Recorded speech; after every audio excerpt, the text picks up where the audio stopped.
welcome, guys, to the Hair Wire, the place where you get hair smart. This is your host, Sergio Cardona, alongside with Carrie Jared and Bisan Dipsy. How you guys doing? We're doing great. So Thank you. We're here. We're here for you guys for that in the Hair Wire, just to talk about hair and get your hair smart. That's right. And today we're going to be talking about, is androgenetic alopecia preventable? Is it? Isn't? What do you guys think?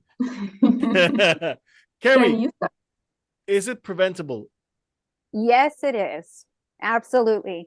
It's not, it is going to happen, but you can slow down it. You can prevent the process of it happening, just being aware of what you're predisposed to and what's coming up for you, and do preventative matters to prevent more hair loss or early onset hair loss. That is correct. There's a discussion on whether we can use medications on it or go to the natural pathway to stop androgenetic alopecia, or to at least slow it down. Now, Biz, what's your take on this subject? So quickly to say, androgenetic alopecia is the predisposition of you having hair loss in your genes, and it will get activated because of a trigger that happens, or sometimes there's no activation, it just happens. Whenever epigenetics. Right, thank you. Here we go. And just when it happens, or even you can take preventative measures if it runs in your family, for example. There's a couple of medications that are approved, that are FDA approved, which is Propecia or finasteride, that will block the DHT that causes hair loss. It comes with a side effect, so please consult with your doctor about that. The second one is minoxidil, which is like a foam. It will help vasodilate the veins around the hair follicle, so it will have more nutrients into there. There is saw palmetto, an herb that you can have. It's not as effective as the finasteride, but at least it comes with no side effects. So these are topical or like pharmaceutical or herbal solutions that you can use to help. But what is very, very, very important is your epigenetics. And this is where Carrie's going to talk to you about. Well, first off, I did do a big presentation. It's about 40 minutes about epigenetics. If you go to our YouTube channel or any of our podcasts, you can listen to it there. And epigenetics is essentially how your genes and your DNA are transcribed. And so based on your environmental influences, you could extract things or change or biohack essentially your body on having things happen. I talk to a lot of people who've done preventative actions, knowing that they are lined up for breast cancer, dementia, hair loss, you name it. And once they knew that that was in their genetic makeup, they did the parameters to biohack their body essentially to prevent any of these scenarios actually happening.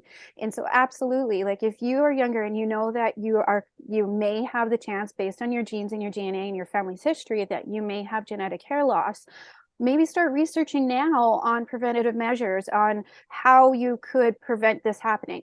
And with any type of hair loss, you could speed up hair loss before it happens. We have a dear friend who he was lined up to have genetic hair loss, and he ended up he interviewed his family, found out most of them didn't start until their 50s, 60s, but he started having it early onset around his 20s, if that's correct. Remind me if that's correct.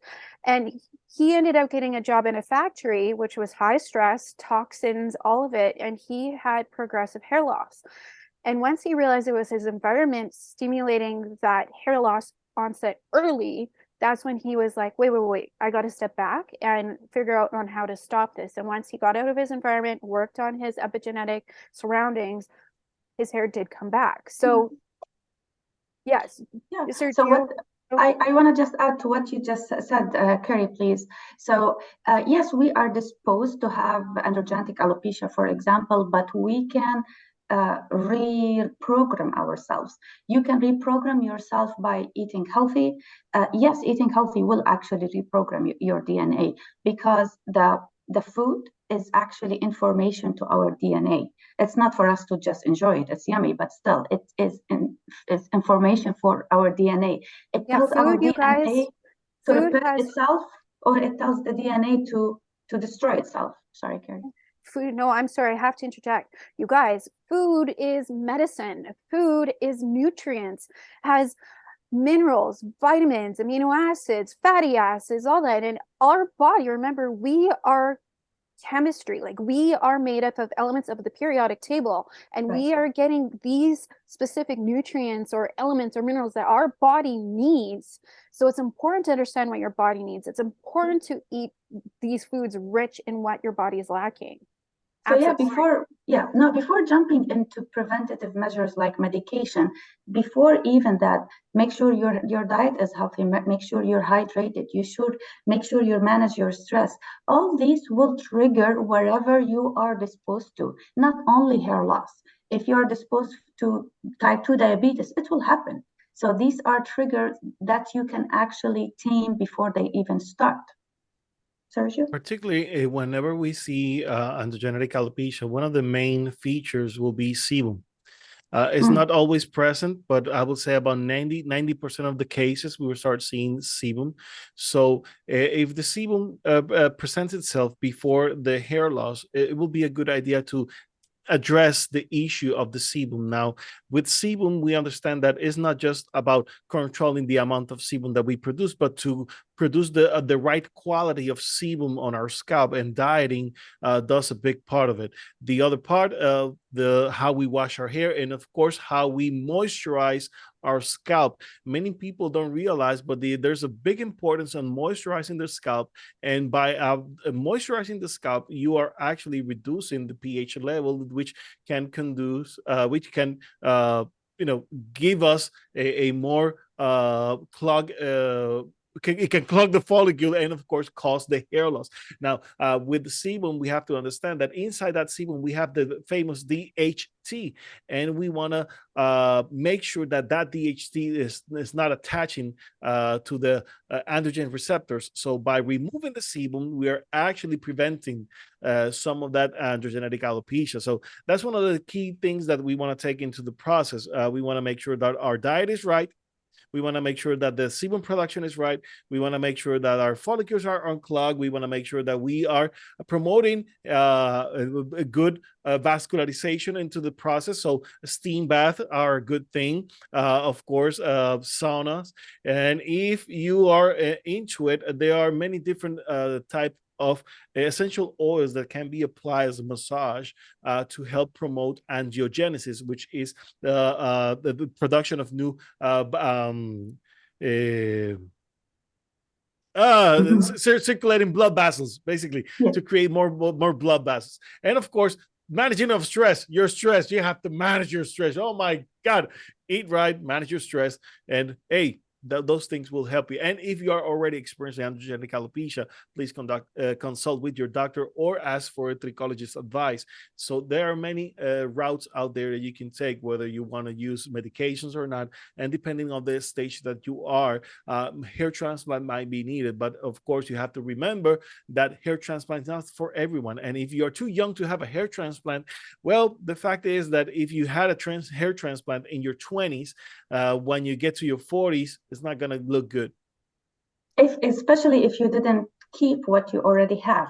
So that was people sometimes, they do a hair transplant surgery and they sit and relax. What about the hair that you had before the surgery? It's going to continue to fall, and then you'll have the problem the other way around.